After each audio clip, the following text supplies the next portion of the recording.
मैंने एक message receive किया फ्रॉम एनोनिमस, कोई एनोनिमस पर्सन लाइक गेस्ट 6519 कि जी your fan page has received a copyright warning. फिर contact us for support and it says that https SBS and ltx.bio/help metacase_1398. Your distribution will be limited if your page is flagged repeatedly. If you do not contact us after 24 hours, the page will be unpublished to protect the community. Automatic notification _ please contact now. Are you getting the point कि नहीं? Someone is just trying to threaten me so that human psychology wise मैं थोड़ा डर जाऊं और उसके बाद कहूं यार मेरा फैन पेज जोन सा है ना, ये बड़ा इसके ऊपर जोन सा है ना डेटा हमने इकट्ठा किया हुआ, बड़े लोग हैं और प्रॉपर ऑर्गेनिक लोग हैं, जो लोग हमें जानते हैं, उन्होंने इसको क्या कह लें कि लाइक किया या वटेवर जो भी किया है, ठीक है, और ये कह रहा है कि जी आपका फैन पेज कॉपीराइट्स को फॉलो कर रहा है। किसके कॉपीराइट्स हैं? वो तो मेरे अपने कंटेंट्स हैं सारे। क्या ख्याल है? बात समझ रहे हैं कि नहीं? ना किसी ने कॉपीराइट क्लेम किया। अगर किसी फेसबुक की तरफ से आता तो वो फेसबुक का URL किसी तरह से इस्तेमाल किया जाता। क्या ख्याल है? यहाँ पे जो चीज़ इस्तेमाल की गई है, ये जो लिखा ना help metacase_1398, ये एक स्लैश के बाद है, तो इट्स अ वेब पेज और it's a document on their server, not on the Facebook का सर्वर। फेसबुक या मेटा का अगर कुछ होता तो वो अपना डोमेन नेम इस्तेमाल करते। डोमेन नेम की निशानी क्या होती है? HTTPS के बाद जो सा है वो डोमेन नेम आता है, और वो डोमेन नेम कौन से वाला है? ltx.bio वाला, ठीक है। So I don't trust such type of जो भी मैसेजेस आते हैं। तो ये कल एक लाइव एग्जांपल थी, सो आई थॉट आपको बताई जाए ताकि आप लोगों को आइडिया हो जाए कि इसका क्या प्रॉब्लम्स वगैरह आती हैं। क्या ख्याल है जी? ठीक है। वेल, आज का जो कल हम लोगों ने फायरवॉल डिस्कस किया था, फायरवॉल के अंदर वी वर डिस्कसिंग अबाउट कि फायरवॉल क्या है। ये सॉफ्टवेयर हार्डवेयर दोनों हो सकती हैं। ये पैकेट फिल्टरिंग पर काम करती है। It monitors the incoming and outgoing data traffic. आज का जो हमारा टॉपिक था, क्या ये नहीं कर सकती थी? ये भी मैंने बताया था, एम्प्लॉय मिसकंडक्ट नहीं कर सकती, या अगर उसके अंदर जाके फायरवॉल को डिसेबल कर दिया जाए तो firewall will not be able to monitor the incoming और आउटगोइंग ट्रैफिक। ठीक है ये बात? एहतशाम, इब्राहिम, दूसरा इब्राहिम किधर है जी? एक और बात हम डिस्कस करेंगे, दैट इज प्रॉक्सी सर्वर्स। आज का जो हमारा साइबर सिक्योरिटी में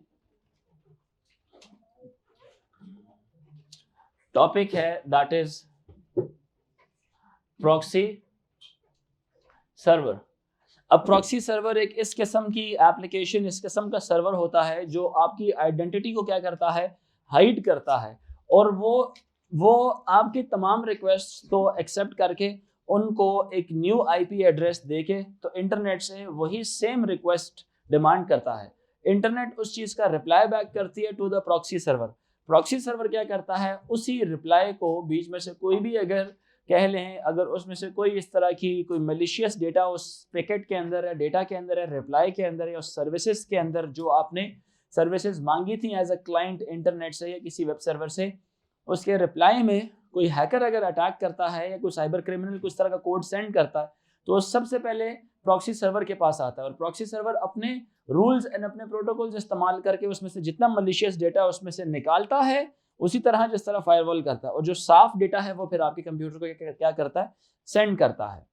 बहुत सारे फायदे हैं कि जो अटैक है वो डायरेक्टली आपके कंप्यूटर पे नहीं आता, पहले एक सर्वर के ऊपर आता है, सर्वर उसको इनकाउंटर करता है, उसको फेस करता है, जो उसमें से जो थ्रेट्स होते हैं उसको एलिमिनेट करता है और लेजिटिमेट डेटा को आपके कंप्यूटर की तरफ सेंड कर देता है। पहली बात।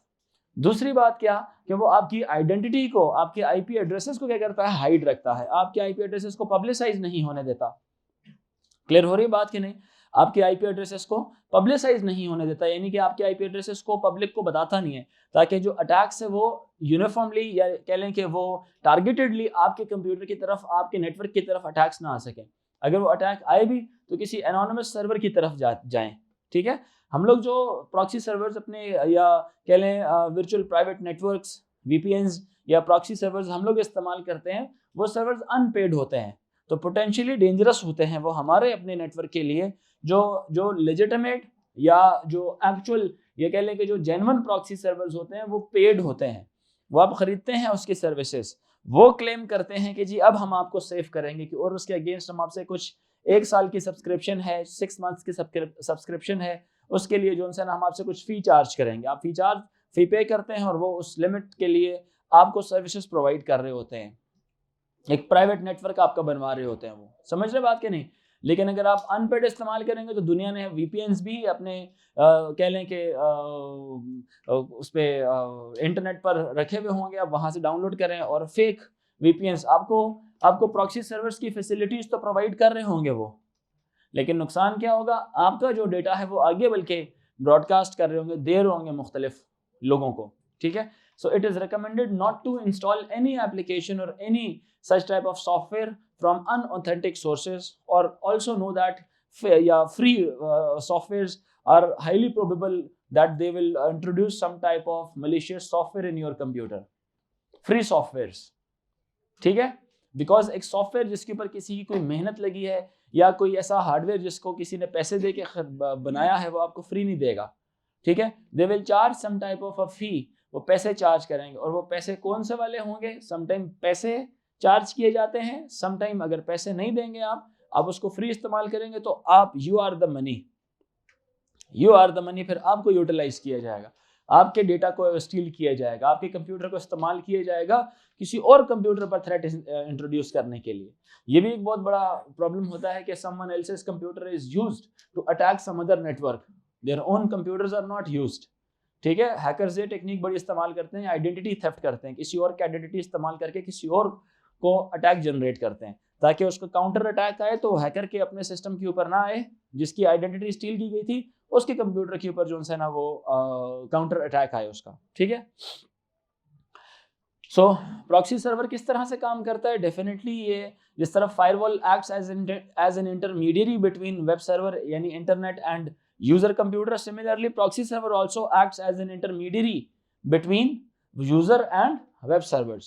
It hides the user's identity or user's detail, user's IP from the web server or from the internet just by giving a random IP, its own IP to the internet, so that when all the requests are processed, so they will be sent back towards the proxy server and then proxy server will give it to the users, ठीक है। जिसकी जो request होगी proxy server उस तरह से उसको दे देगा। क्लियर हुई मेरी बात के नहीं। सो प्रॉक्सी सर्वर क्या करता है, it helps in filtering the internet traffic, it also keeps a record which servers were corrupt servers, या कह लें कि मलिशियस सर्वर्स, कौन से आईपी मलिशियस थे और कौन से आईपी जो उनसे थे लेजिटिमेट थे, कहाँ से साइबर क्रिमिनल एक्टिविटीज जनरेट हुई थी और कहाँ से लेजिटिमेट डेटा हमारे कंप्यूटर या नेटवर्क की तरफ आ रहा था। Proxy servers also keeps a record of such websites or servers as well. So keeps user IP secret, improves the security, ये बात बता दिया आपको मैंने, ठीक है। Internet traffic is valid access the web page, web server is allowed, access to the web server is allowed, internet हो तो web server की तरफ भी आप इंटरनेट पे कोई भी चीज़ आप एक्सेस कर सकते हैं। If internet traffic is invalid, उस सर्वर को जो है ना डिनाई कर दिया जाता है। जिस तरह फायरवॉल करती है ना, पैकेट फिल्टरिंग के कॉन्सेप्ट के ऊपर काम करती है, ये भी उसी पैकेट फिल्टरिंग के कॉन्सेप्ट के ऊपर भी काम करता है और आइडेंटिटी भी हाइड करता है। फायरवॉल आइडेंटिटी नहीं हाइड करता, क्योंकि ये सर्वर एक और अलग कंप्यूटर है जिसके अंदर सॉफ्टवेयर इंस्टॉल्ड होंगे। कौन सा सॉफ्टवेयर, एंटी मैलवेयर भी इसके अंदर इंस्टॉल्ड होंगे और इसके अलावा आपके फायरवॉल्स, एडिशनल फायरवॉल्स भी इंस्टॉल होंगी। सर्वर का जो सिक्योरिटी सिस्टम होता है, it is strong as compare to the users computer. Users की कंप्यूटर के अंदर और बहुत से टास्क परफॉर्म करने होते हैं, सर्वर ने सिर्फ डेटा की सिक्योरिटी के ऊपर डील करना होता है। It do not acts as a normal computer, it acts as a more powerful computer which provides additional very thick layer of security, and to breach or to break that layer of security is harder as compared to breaching or breaking a normal computer security level, ठीक है। Well, यहाँ तक बात समझ आ रही है। If an attack is launched, it hits the proxy server instead hitting the computers or network. It hits the proxy server first. If there is any damage, the damage would be for the proxy server, not to the computers present in the network, ठीक है। So it acts as a shield for all the cyber attacks, such as DOS attacks, such as hacking attacks, such as introduction of a new virus in the system.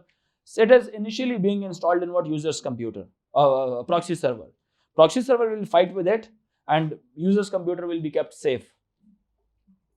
Clear हुई मेरी बात के नहीं? So it also uses a feature of cache memory. Cache memory के feature से क्या होता है, इट होल्ड्स या it stores the IP addresses of all the legitimate websites.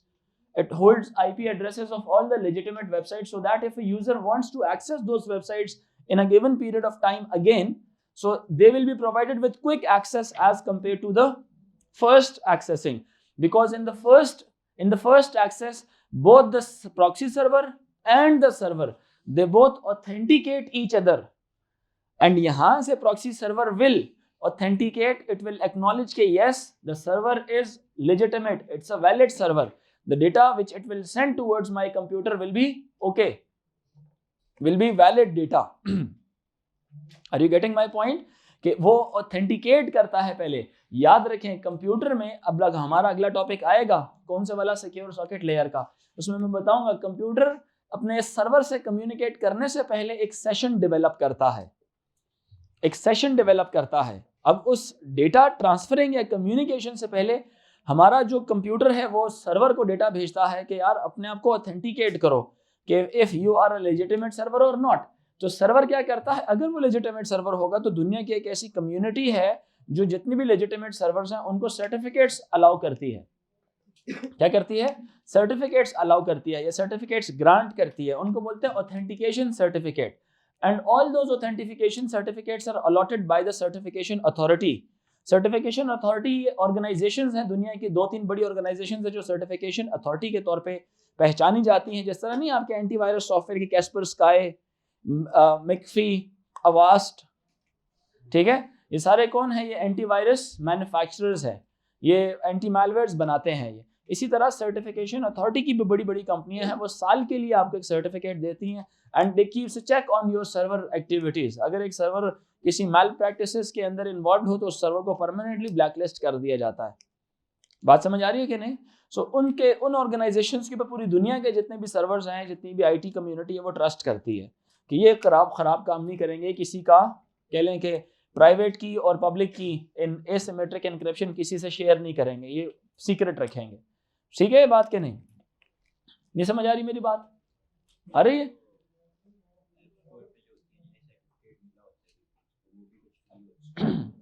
हाँ कह सकते हैं. असल में ना अब जो चेक्स होते हैं वो पीरियोडिक होते हैं, कुछ टाइम बाद होते हैं, वो रेगुलरली हर वक्त नहीं चल रहे होते. तो उसी चीज़ का फ़ायदा उठाते हुए जिसने HTTPS लिया, अब HTTPS लेते हुए उस लम्हे के ऊपर उसने अपने आप को ठीक कर लिया. अगर once he is being acknowledged तो उसके बाद प्रॉब्लम शुरू कर दिए होंगे उसने, या वो सर्वर बेसिकली किसी अच्छे काम के लिए इस्तेमाल हो रहा होगा, ठीक है, किसी ने उसका सर्वर यूज़ करके किसी और तरफ थ्रेट जनरेट कर दिया होगा. ठीक है.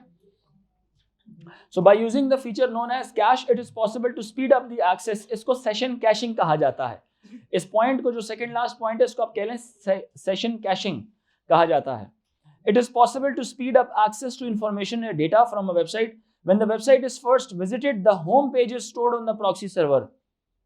Home page proxy server पर कैश मेमोरी में स्टोर कर दिया जाता है, so that for the next visit it gives back the same home page to the user. उसको दोबारा होम पेज रीलोड करने में या ऑथेंटिकेट करने में वक्त नहीं लगेगा. मेरी बात समझ आ रही है कि नहीं? ताकि क्या हो, अब अगली दफा जब भी एक्सेस किया जा रहा है क्विकर हो, जल्दी हो. ठीक है, इससे सिर्फ क्या होता है, थोड़ा सा तेज काम होने लग जाता है. ठीक है. सो फायरवॉल इनडायरेक्टली क्या कह रहे हैं हम लोग, ये आइडेंटिटी हाइड करने के अलावा बाकी सारे काम किसकी तरह से कर रहा है, फायरवॉल की तरह से कर रहा है. सो फायरवॉल क्या करती है, वो सिर्फ पैकेट फिल्टरिंग करती है, इनवैलिड डेटा को रोकती है, ठीक है, और वैलिड डेटा को कंप्यूटर के अंदर या नेटवर्क के अंदर एंटर होने देती है. प्रॉक्सी सर्वर भी यही काम करता है. ठीक है, लेकिन ये क्या करता है, आपके आईपी एड्रेसेस को क्या करता है, हाइड भी कर लेता है. सही है ये बात के नहीं? ये भी करता है, और साथ जो इनवैलिड सर्वर्स है ना उनको ब्लॉक भी कर लेता है. मतलब invalid data from the internet किसी भी सर्वर से आएगा उस सर्वर को पक्का बंद कर देगा. जी ये काबिल एतबार है ही नहीं, मतलब उस सर्वर से डेटा को जो है ना वो एक्सेप्ट नहीं होगा. तो ये मैं लेजिटिमेट की बात कर रहा हूँ, ये मैं फ्री वालों की बात नहीं कर रहा हूँ. फ्री तो खुद ही करप्ट होते हैं, वो तो आपको इंटरनेट से आपकी आइडेंटिटी हाइड करने के बजाय आपकी सारी इंफॉर्मेशन बताते हैं. वो मेरी बात नहीं समझ आ रही है आप लोगों को? आ रही है? अब जैसे मैंने आपको एक लाइव एग्जांपल बताई थी कल, like I am using an email of someone, like someone gave me their email. ठीक है, अपनी ईमेल उन्होंने दी है कि जी आप इस तरह से ये करें मेरे लिए ये काम कर लें. तो जब मैंने उनकी ईमेल को देखा तो अब आए दिन कोई ना कोई एक अजीब सी ना एक स्पैम ईमेल आ रही होती है. तो जहां तक मुझे आइडिया हुआ इस चीज का कि उनको इतनी स्पैम ईमेल्स क्यों आ रही, मुझे तो नहीं आती इतनी ईमेल्स, इसका मतलब ये है कि he might be surfing unsafely on the internet. He might have entered his email address किसी ऐसी जगह में, किसी ऐसी वेबसाइट में जाके उन्होंने अपना ईमेल एड्रेस लिखा होगा जहां की जरूरत भी नहीं लिखना चाहिए था उनको अपना ईमेल एड्रेस। अब क्या हो रहा है, वो ईमेल एड्रेस लिखा, सर्वर के पास ईमेल एड्रेसेस चले गए उनके, अब वो ईमेल एड्रेसेस सेल हुए उनके। समझ आ रही है? मुख्तलिफ ऑर्गेनाइजेशंस लेती हैं ताकि स्पैम ईमेल सेंड की जा सके, ताकि डिसीव किया जा सके, धोखा दिया जा सके यूजर्स को। बात नहीं समझ आ रही है आप लोगों को मेरी? आ रही है ना? जैसे होता है रैंडमली आपको किसी रियल एस्टेट एजेंट की कॉल आ जाती है कि जी हमने फलानी जगह इन्वेस्ट करना है, तो just I provide you with the details. करते हैं ना कॉल, आपके पेरेंट्स को आती होंगी रैंडम से एकदम कॉल आ गई, जी मैं गुलबर्ग ग्रीन से फलाना बंदा बात कर रहा हूँ, मैं फलानी जगह से, ये हमारे पास इन्वेस्टमेंट ऑप्शंस हैं। करते हैं ना कॉल जैसे, तो उनके पास डेटा कहाँ से आ गया? वो डेटा जो सा होता है someone has shared with them, किसी ने तो उनके साथ वो डेटा शेयर किया होगा, तो जिन्होंने उनके साथ डेटा शेयर किया होगा उनके पास आपका डेटा पहले से मौजूद था। समझ रहे मेरी बात? बैंक्स भी हो सकते हैं, ये कोई भी हो सकता है जो आपका डेटा शेयर कर सकता है, आपकी पर्सनल ईमेल एड्रेसेस और आपका कॉन्टैक्ट नंबर। क्या ख्याल है? जैसे कल ही मैंने एक ईमेल डिलीट की थी, अभी फिर एक और ईमेल आई हुई है, लाइक उसके ऊपर ना दिल वाले इमोजीज बने होते हैं, my best photos, yours ever, F पता नहीं क्लारा, और साथ दिल बने हुए हैं, दिल के ऊपर तीर बना हुआ है, डबल दिल बने हुए हैं, और लिखा हुआ है कि जी my best photos memories and फलाना फलाना, एंड साथ वो एक दिल वाली इमोजी बनी हुई है। मतलब इतने प्यार मुझे प्यार है, आई डोंट नो कौन है ये, लेकिन let me delete it before, इससे पहले कि वो इसको ओपन कर लें। मेरी बात समझ आ रही है कि नहीं? Like frequently you will be getting such spam emails. It means that आप इवन कोई सॉफ्टवेयर भी किसी जगह से फ्री आप इंस्टॉल करते हैं तो आपको समटाइम उस पेज में आगे प्रोसीड करने के लिए आपको अपना ईमेल एड्रेस देना पड़ता है, सब्सक्राइब करने के लिए या कुछ इस तरह का काम करने। Do not take it, just ignore, कुछ और काम कर लें, अपना ईमेल एड्रेस जो उनसे ना दें किसी को, अनटिल और अनलेस आपको लगे ये लेजिटिमेट कोई ऐसी वेबसाइट है। क्लियर हो रही है मेरी बात की नहीं? Do not give your, otherwise you will just keep on getting those unwanted spam emails. ठीक है? गलती से भी अटैचमेंट पे क्लिक हो गया तो बस फिर it will be hard for you to get rid of that thing. You will need an anti software, then anti malwares आपको चाहिए होंगे, और वो जो एंटी मैलवेयर्स होते हैं वो फिर एक्सपेंसिव होते हैं, फ्री वाले काम ये नहीं कर सकेंगे। फ्री एंटी मैलवेयर्स जो उनसे हैं वो उस तरह के थ्रेट्स को रिमूव नहीं कर सकते, फिर आपको पेड खरीदना पड़ेगा। क्या ख्याल है? बात समझ आ रही है कि नहीं? बेहतर नहीं है कि बंदा ऐसे पंगे ही ना ले। क्यों जी? नुकसान ही है ना, कि नहीं है? नुकसान होता है। इसके अलावा let's discuss about now privacy settings. अब बात करते हैं किसकी? Privacy setting. Well, privacy settings में भी बहुत सारी चीजें आती हैं। जैसे हम लोग मोबाइल फोन्स इस्तेमाल करते हैं, उसकी प्राइवेसी डिफरेंट है, और दूसरा जो आप लैपटॉप्स इस्तेमाल करते हैं, स्मार्ट टैबलेट्स यूज करते हैं, स्मार्टफोन्स इस्तेमाल करते हैं, हर एक की प्राइवेसी जो उनसी है ना मुख्तलिफ होती है। अब लास्ट टाइम ना मुझे इंटरनेट पर ही ना कोई कह रहे थे कि जी आप जब गूगल के ऊपर जाते हैं तो गूगल के पास ना बहुत सारे सर्च करने के लिए सर्च इंजन्स होते हैं, तो आप उसकी सेटिंग्स में जाके साइट सेटिंग में जाएं, पता नहीं किस में जाएं, तो उसमें से कोई एक जो लिस्ट ऑफ 5 या 6 सर्च इंजन्स वो गिवन होती है जिनको गूगल इस्तेमाल करता है। ठीक है? उनमें से google.com आप करेंगे तो गूगल क्या करता है, आपकी कुकीज को सेव भी करता है, आपकी सारी सर्फिंग को होल्ड करता है और उसको मुख्तलिफ पर्पसेस के लिए एज अ डेटा इस्तेमाल करता है। अगर आप चाहते हैं कि आपकी सर्फिंग ट्रैक ना हो रही हो, कोई आपकी सर्फिंग को मॉनिटर ना कर रहा हो, तो उसके लिए आप सेफ ब्राउजिंग करें। सेफ ब्राउजिंग के लिए आप सर्वर्स मुख्तलिफ या सर्च इंजन्स मुख्तलिफ इस्तेमाल करें। गूगल क्रोम ही यूज करें, गूगल क्रोम यानी कि वेब ब्राउजर सॉफ्टवेयर वही करें, लेकिन गूगल ना इस्तेमाल करें, आप दूसरे ब्राउजर्स इस्तेमाल करें। क्लियर हो रही मेरी बात की नहीं? मुख्तलिफ ब्राउजर्स की उन्होंने मुख्तलिफ सर्च इंजन्स की ऑप्शंस दी थी कि जो आपका ट्रैक नहीं रखते, आपके डेटा का ट्रैक नहीं रखते। क्या ख्याल है? बात समझ रहे मेरी कि नहीं? तो जिस सर्च इंजन, जिस तरह गूगल का सर्च इंजन है, आप जब उसको इस्तेमाल करते हैं तो वो डेफिनेटली आपकी बातें, आपकी डिटेल अपने सिस्टम के अंदर तो होल्ड कर ही रहा होगा। ठीक है? इसी बेस के ऊपर तो इनका इतने ज़माने के बाद चैट जीपीटी के मुकाबले में इन्होंने अपना एक और लॉन्च किया था। क्या नाम था उसका? क्या नाम था? बार्ट समथिंग नाम था उसका। जो गूगल ने अपना लॉन्च किया था, एंड दे आर क्लेमिंग के will make more stronger version of that AI generative technology, हम इसका भी स्ट्रॉन्ग वर्जन निकालेंगे। तो उनके पास डेटा कहाँ से आया था? लोग सर्च इंजन इस्तेमाल कर रहे थे, लोग अपना डेटा अपलोड कर रहे थे, कुछ डेटा खुद कलेक्ट किया गया, कुछ डेटा आपने उनको खुद से दिया, just by providing free space in the Google Drive. Are you getting my point? के नहीं? Free space in the Google Drive, 15 GB का डेटा आपने अपलोड किया है, उसके ऊपर आपकी सारी फोटोज किसके सर्वर पे मौजूद है? गूगल के सर्वर पे मौजूद है। तो आपकी जितनी भी तस्वीरें हैं वो रिसर्च पर्पस के लिए भी तो इस्तेमाल हुई होंगी before, like without your consent, without your knowledge. क्या ख्याल है? सो इसलिए कहा जाता है कि जब आप किसी का प्राइवेट क्लाउड आप इस्तेमाल करते हैं तो वो तो आप ओन करते हैं उसको, पब्लिक क्लाउड आप इस्तेमाल करते हैं तो if there comes any malfunctioning in the public cloud, वो उसका कोई वो फिर जिम्मेदारी खुद नहीं लेंगे। Like you have to be very careful कि आपको जो पब्लिक क्लाउड है, गूगल ड्राइव, आई क्लाउड या इस तरह के जितना फ्री सर्विसेज होती हैं, वो जो owner of that server, they have access of your data, they can do whatever they want. ठीक है, वेल अपना परचेज करें, अपना सर्वर डिप्लॉय करें, सर्वर भी आपका होगा, कोई प्रॉब्लम भी नहीं होगी, इंटरनेट सिर्फ आप इस्तेमाल करें। ठीक है, इंटरनेट इस्तेमाल करें, इंक्रिप्शन यूज़ करें, जैसे मैंने सब सर्वर रखा हुआ है उसमें इंटरनेट से आप उसको एक्सेस करें। ठीक है, आप डेटा को इनक्रिप्ट करने के लिए आप सर्टिफिकेशन अथॉरिटी से इंक्रिप्शन सर्टिफिकेट खरीदें। ठीक है, साल की उसकी फ़ी होती है, साल की फ़ी दें, आपका डेटा सारे का सारा इनक्रिप्ट होगा, एसिमेट्रिकली इनक्रिप्ट होगा, पब्लिक की लोगों के पास होगी, प्राइवेट की आपके पास होगी। जिसने आपसे कम्युनिकेट करना है वो आपकी पब्लिक की के हिसाब से इनक्रिप्ट करके आपको देगा। अगर कोई डेटा अनइनक्रिप्टेड फॉर्म में आएगा आप उसको एक्सेप्ट ही नहीं करेंगे। क्यों? क्योंकि जितने लेजिटिमेट सर्वर्स हैं इंटरनेट के ऊपर, जब आपको डेटा भेजना चाहेंगे तो आपसे कम्युनिकेट करने से पहले वो आपसे पूछेंगे कि आर यू रेडी, तो आप बोलेंगे ये लो मेरी पब्लिक की, मेरी जो भी डेटा तुमने मुझे भेजना है इस पब्लिक की के साथ इनक्रिप्ट करके मुझे भेजो, ताकि रास्ते में किसी इंट्रूडर को मेरे डेटा के बारे में समझ ना आए। ठीक है, इसी तरह से ये सारे मामलात होते हैं। फिर जो आप इंटरनेट सर्वर अपना ओन करते हैं जिसपे आपने समीर ज़रीफ डेटा रखा होता है। ठीक है, लगाओ ज़रा इसको एक पीछे से, ये पोड्री जोन सा ना मेरी क्लास में बैठा हुआ। कल वो हमजा कियानी को हल्की पड़ी थी, आपको थोड़ी तेज पड़ेगी फिर। ठीक है, फिर ना कहना मैं बेहोश हो गया हूँ।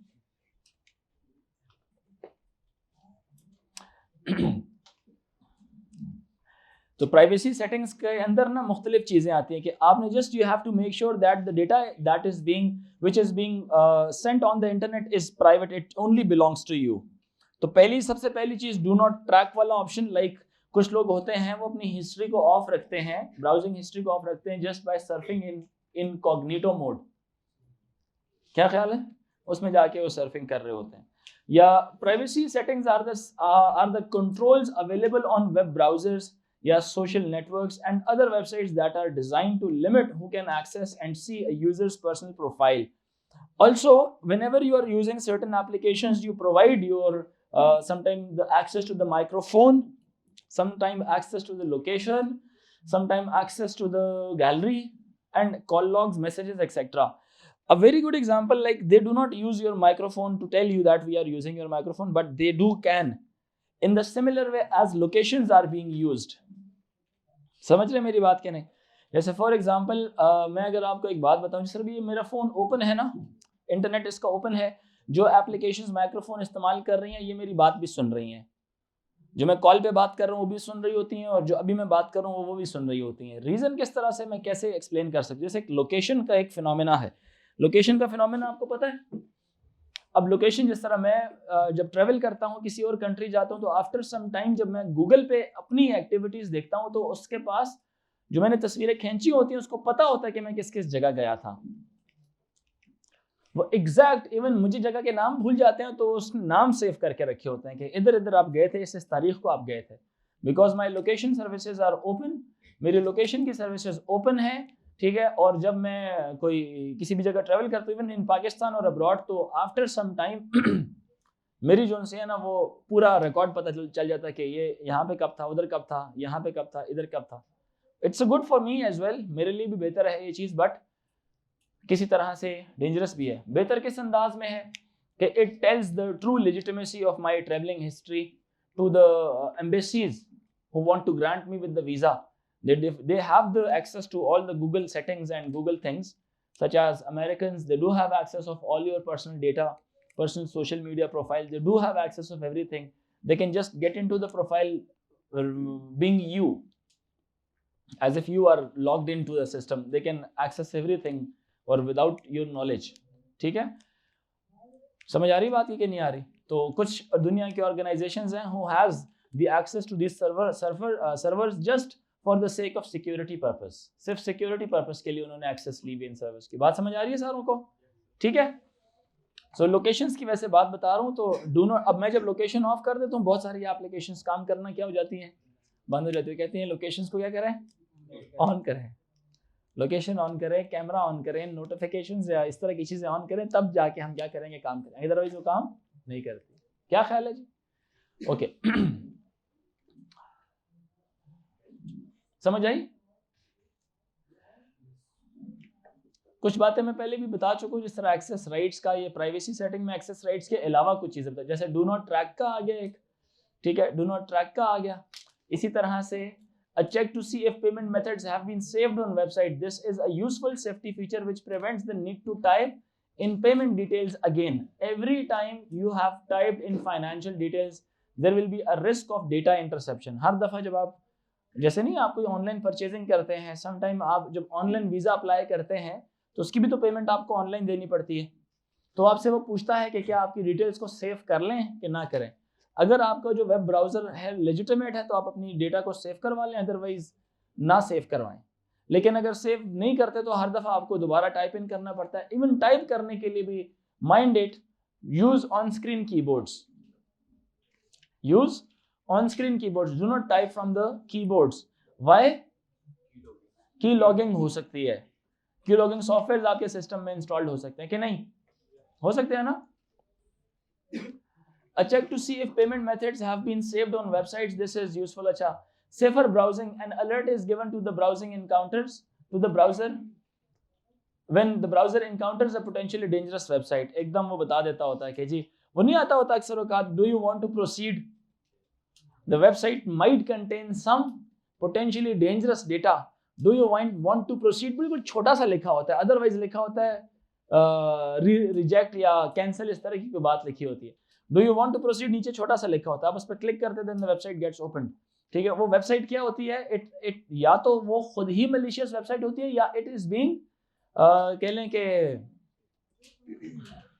Occupied by some criminal, cyber criminal. किसी साइबर क्रिमिनल ने उसको पोजेस कर लिया होता है, जैसे जैसे ना जिन्नात पोजेस करते हैं किसी की बॉडी के अंदर आते हैं, इस तरह किसी और हैकर ने, साइबर क्रिमिनल ने जो जाके किसी और सर्वर को क्या किया होगा, पोजेस कर लिया होगा।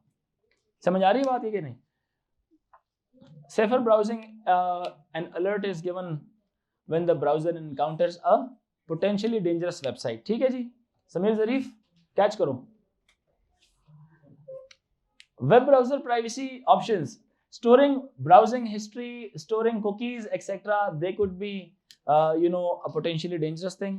ठीक है समीर ज़रीफ, ठीक है, अगली दफा मैं ये फेंकूंगा। हाँ बस ठीक है, ये मैथ्स की क्लास तक ये बात चलती रहेगी, सही है। Websites advertising opt-outs, a website may be tracked by any number of third parties who gather information about your browsing behavior for advertising purposes। और ये बड़ा नेचुरल है, ये होता है इस तरह से। कैसे? Like they will just keep a record of all the searches that you made. Like a student, आप जैसा बच्चा, वो लेट्स से फुटबॉल की बहुत ज़्यादा सर्चेस वगैरह करता है, गर्ल्स हैं आप किसी और चीज़ की सर्चेस करते हैं, लेट्स से कॉस्मेटिक्स की करती हैं, तो आपकी जो एडवर्टाइजमेंट्स आएंगी वो इसी रिलेटेड आएंगी, जो एड्स आएंगे वो इसी रिलेटेड आएंगे। अब तो ये जो जितने भी ये आपके ब्राउजर्स हैं या सोशल मीडिया प्लेटफॉर्म्स हैं, they are so smart and they are just listening to whatever you are talking. ये सारी बातें सुन रहे हैं जो आप ये बातें करते हैं, and they are doing what, they will provide you with the ads which are related to the discussion that you are going during the day or during the past. Let's just talk about Land Cruisers for some time and you will see the ads of Land Cruisers on your social media applications, Instagram, Facebook, etc. क्या कभी ऐसे हुआ आपके साथ? Initially it was a very amazing and it was a very an upsetting thing for new people के यार ये क्या मजाक है, ये क्या हो रहा है। जिस चीज के बारे में बात करते हैं वो चीज इंटरनेट के ऊपर दिखने लग जाती है, लेकिन later on people found that their discussion is being monitored using the access they already provided to certain applications of their microphones. So microphone, like everything is closed, phone is closed, but it is listening. It is listening. My data, जो data मैं इससे बात करूँ, सीरी की मिसाल लेता हूँ, कितना अमेजिंग, जिस मर्जी एक्सेंट में बात करें आपकी बात समझ जाएगा कि आप क्या कह रहे हैं, समझ जाता है ना, उसके हिसाब से फिर आपको वो जवाब भी देता है। क्या ख्याल है? तो इसका मतलब है कि ये जो ऑडियो है उसके पास भी वही वाला सॉफ्टवेयर है या उससे अच्छा है या उसी तरह का है जो आपकी डिस्कशन को समझ रहा है, इवन उर्दू भी समझता है, पश्तो भी समझता है, उसके हिसाब से आपको एडवर्टाइजमेंट्स आएंगी। क्लियर हो रही मेरी बात के नहीं? सिमिलरली मैं इसको थोड़ा इजी वर्जन पे बात करूं तो आपकी ब्राउजिंग हिस्ट्री के बेस के ऊपर आपकी फील्ड ऑफ इंटरेस्ट देखा जाएगा, so that now the advertisements are sent according to your interest, according to your interest. ठीक है, छुट्टियां। Apps, for instance, the sharing of location data in map apps can be switched off. इनको switch off भी किया जा सकता है। ठीक है जी। ईमान मसूद एक आंख से देख रही है मुझे, आपको नजर आ रहा हूं मैं? हाँ, पूरी तरह से देखें मुझे। SSL के बाद अगली कौन सी कहानी है? अच्छा, दो चीजें हैं। SSL के बाद भी एक चीज आती है, ये डिस्कशन आती है बच्चों के इसके अंदर सिक्योरिटी प्रोटोकॉल्स के अंदर। ठीक है, अब जो हमारा टॉपिक है वो है सिक्योरिटी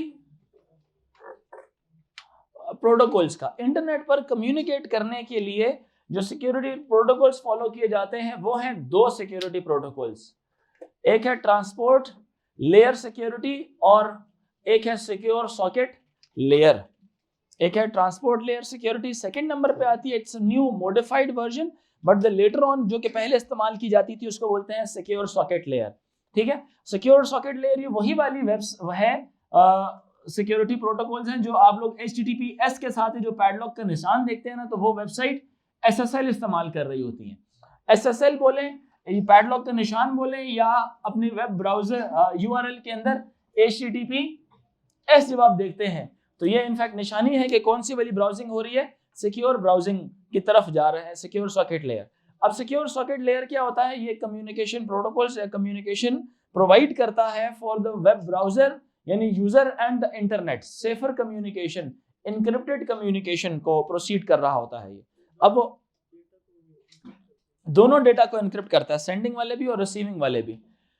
ठीक है, secure socket layer is a type of protocol set of rules used by computers to communicate with each other across an internet या network. So ये करता क्या है? It allows the data to be transported or communicated securely over the internet just by following certain type of encryption. Just by following certain type of encryption.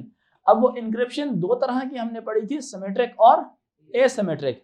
Symmetric में की distribution problem थी जिसमें आप की भी सेंड करते थे साथ, तो इंटरसेप्टर को या जो इंटरसेप्ट करता है आपके डेटा को, वो अगर आपकी की उसको समझ आ जाए, की पता चल जाए, तो आपकी डेटा को डिक्रिप्ट भी कर लेगा। ठीक है, सो आप अपनी की सेंड करते थे किसी और मेथड के जरिए, मैसेज आपने ईमेल के जरिए किया, की आप उसको ऑडियो के जरिए भेजें, आप उसको SMS के जरिए की भेजें, आप उसको किसी और प्लेटफॉर्म के जरिए आप डेटा को डिक्रिप्ट करने वाली जो की है ना वो सेंड करें, सो दैट उस चैनल के थ्रू उसके पास डेटा ना मिले। लेकिन स्टिल दूसरा चैनल अगर कॉम्प्रोमाइज हो गया तो की तो मिल जाएगी उसको। क्या ख्याल है? की तो मिल जाएगी। जब की मिलेगी तो डेटा को वो क्या कर सकेगा? डिक्रिप्ट कर सकेगा। क्या करेगा? डिक्रिप्ट कर सकेगा। बात समझ आ रही है कि नहीं? सबको समझ आ रही है?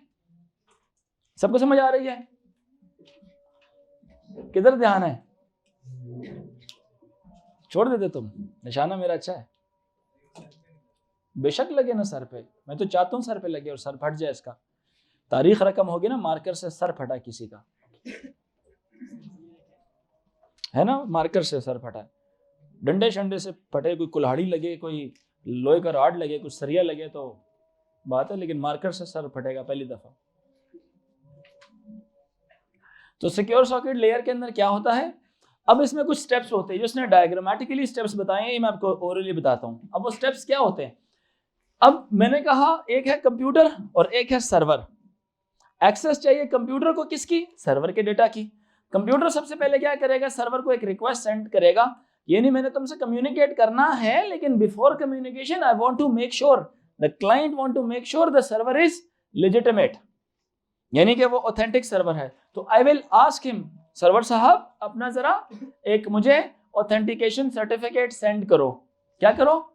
ऑथेंटिकेशन सर्टिफिकेट सेंड करो। अब ये ऑथेंटिफिकेशन सर्टिफिकेट कौन से वाला है? अब ये अदर देन दिस टॉपिक, यहाँ पे उसने ये बात नहीं बताई हुई, लेकिन मैं आप लोगों को बता रहा हूं, ये वो एक ऐसा सर्टिफिकेट है जो एक और ऑर्गेनाइजेशन ने इसको दिया है। किसने दिया है? एक और ऑर्गेनाइजेशन ने दिया है, जिसने उसके अगेंस्ट कुछ पैसे लिए हैं, 1 साल की सब्सक्रिप्शन दी है उसको। क्यों जी? 1 साल की सब्सक्रिप्शन दी है उस ऑर्गेनाइजेशन ने। अब मैं उससे वो सर्टिफिकेट मांगता हूं, समझ आ रही बात है कि नहीं? यानी कौन मांगता है? क्लाइंट मांगता है। So the user browser send a message so that it can connect with the required website which is secured by SSL. The browser then requests that the web server identifies itself. खुद को identify करो। The web server will send the copy of its SSL certificate to the authentication certificate to the client. The web server responds by sending a copy of its SSL certificate to the user's browser. अब user के browser के पास जब उसकी copy आ जाती है तो user browser क्या करता है? उसको पहले देखता है, अगर तो वो लेजिटिमेट होगा, यानी कि ब्राउजर एक सॉफ्टवेयर है, ये याद रखें, which gives you access to the internet, which gives you connectivity to the internet। एक सॉफ्टवेयर है, इसके पास सर्टेन रूल्स होते हैं, उसको पता होता है कि कैसे SSL को ऑथेंटिकेट करना और कौन से वाले SSL फेक हैं। यहाँ से वेब ब्राउजर सॉफ्टवेयर यानी मेरा सॉफ्टवेयर, उसने ऑथेंटिकेट कर लिया, ऑथेंटिकेट करके यहाँ से एक्नॉलेजमेंट भेजेगा। कैसी एक्नॉलेजमेंट भेजेगा? पॉजिटिव एक्नॉलेजमेंट भेजेगा उसको। अब वेब सर्वर क्या करेगा? उस एक्नॉलेजमेंट को रिसीव करेगा, यानी कि यहाँ से एक पॉजिटिव एक्नॉलेजमेंट आई तो सर्वर को पता चल जाएगा कि मेरे लिए क्या चीज आई है?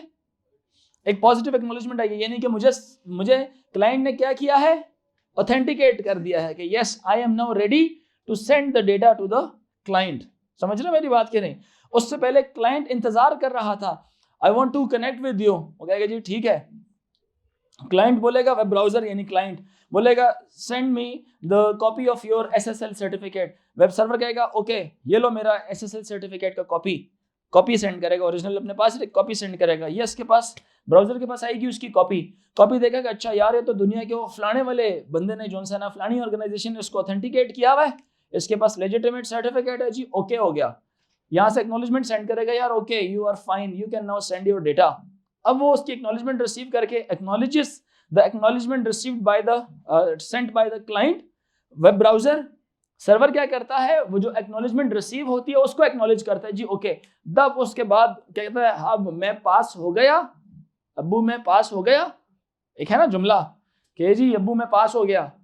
सर्वर क्या कहेगा? अब्बू मैं पास हो गया, अब मैं डेटा भेज रहा हूँ क्लाइंट की तरफ। वहां से अब डेटा क्या होगा? अब वहां से डेटा वेब ब्राउजर की तरफ आएगा। किसको फॉलो करते हुए? इंक्रिप्शन करनी है या नॉन इंक्रिप्टेड डेटा सेंड करना है? होती by the way encrypted data की सेंडिंग होती है। बाय द वे सेंडिंग किस तरह की होती है? इंक्रिप्टेड डेटा की सेंडिंग हो रही होती है।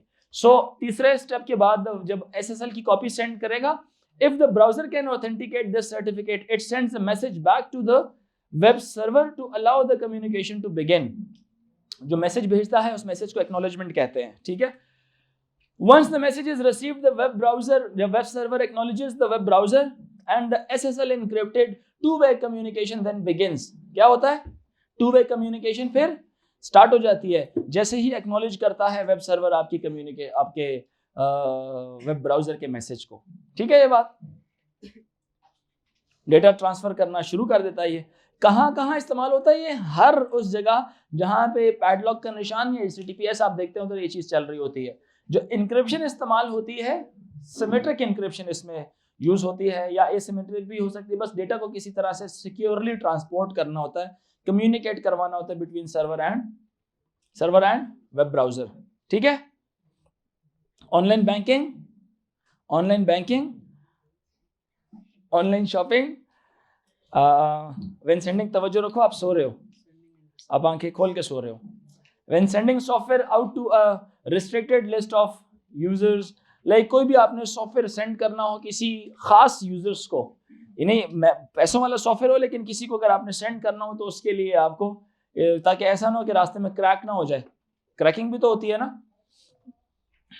क्लाउड स्टोरेज फैसिलिटीज, सेंडिंग या receiving emails, voice over IP, audio chatting etcetera, instant messaging, social networks, websites, cloud storages, ठीक है, एक्सेट्रा एक्सेट्रा। ई कॉमर्स हो गया, बहुत ज्यादा सब में SSL इस्तेमाल होता है। इसका जो न्यूअर वर्जन था ना, वो कौन से वाला था? TLS था। एक सेकंड रुके, let me check this in specification. पहले तो था लेकिन अब ये नहीं है, ये A लेवल्स में है। अगर आप चाहते हैं तो हम इसको डिस्कस कर लेते हैं, ना करें? चले नहीं करते।